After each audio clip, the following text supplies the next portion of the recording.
what to and what not to expect from a home inspection. If you remember, just about 2 or 3 months back, I had a home inspector, Ron Reed, on my channel.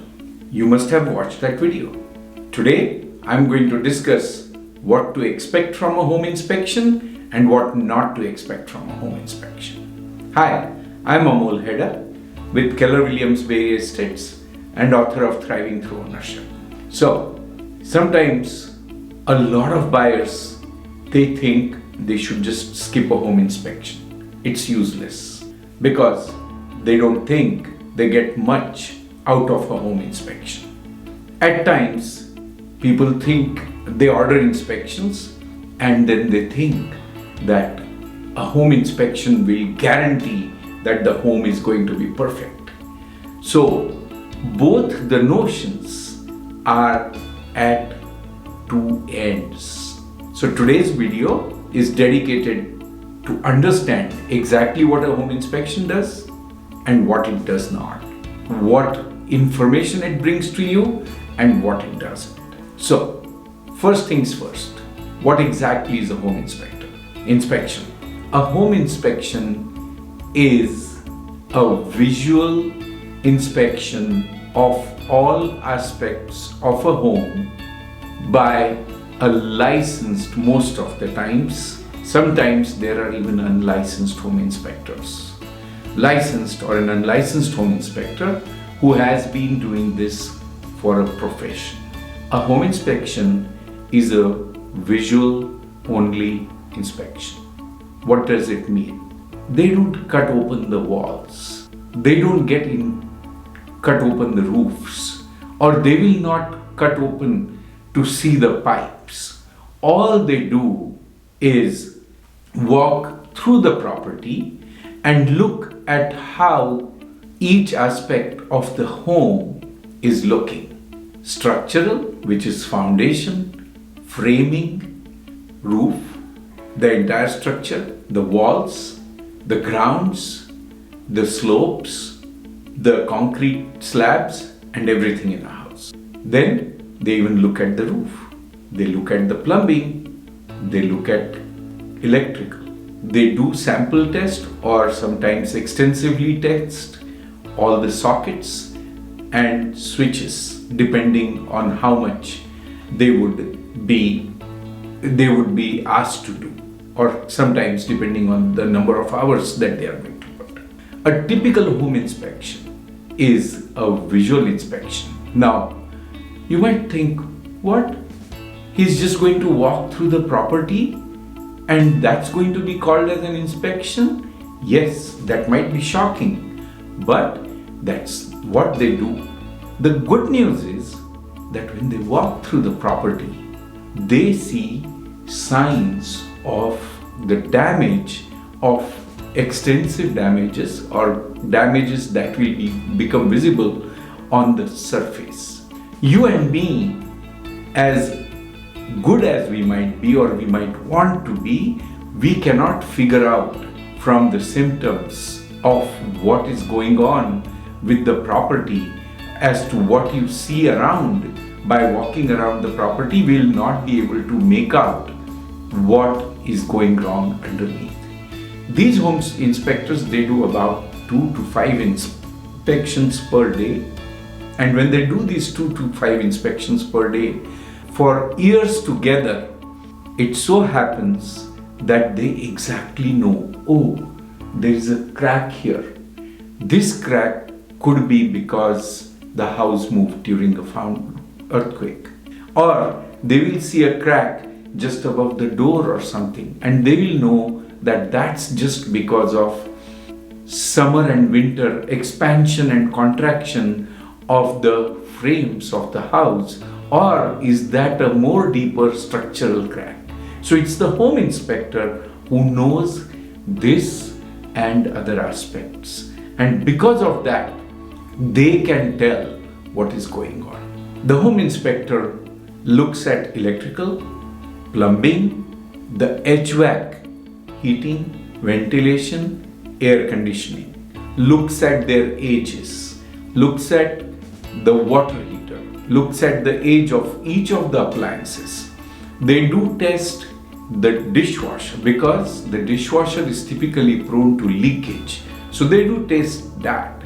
But I haven't seen them testing all the elements of the gas range or not all the taps in the house. They do test most taps for, say, reverse opening and closing, like hot and cold, reversed hot and cold, based on the signs on the valves that you open and close. They do look at the roof. They do look at the roof, the gutters.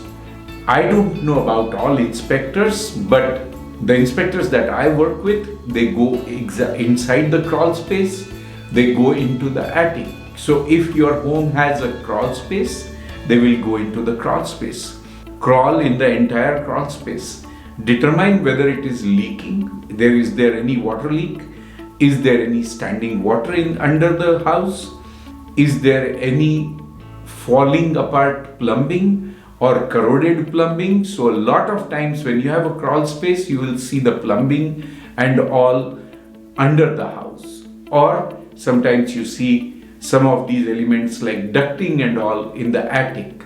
Some of the electrical also goes in the attic or in the crawl space. So they get to see all these things which we don't get to see even if we think we are buying the house. So they do all of these. Remember, Ron Reed during my home inspection video said he inspects 420 items during an inspection. And a typical inspection lasts about 2 to 4 hours depending on the size of the property, the age of the property, how complex are the appliances, what do they do, and how old are all of these depending on these aspects. But the home inspector does not cut any part open. A lot of times when I see that there are things that the previous owner has left, say in a cabinet where there is a crawl space, the home inspector does not even move those. He says, I am not authorized to touch the previous person's stuff. Not just that, sometimes the sellers put their home water heater in a vacation mode, and the moment they put it in a vacation mode, there is no hot water. And if you don't have hot water in the house, you cannot do inspection. If you don't have live electric current in the house, you cannot do an inspection. So there are these kinds of issues that you must be aware that when you're ordering a home inspection, you should have live connection, electrical, you should have water flowing, you should be having a hot water source, and your AC should be working.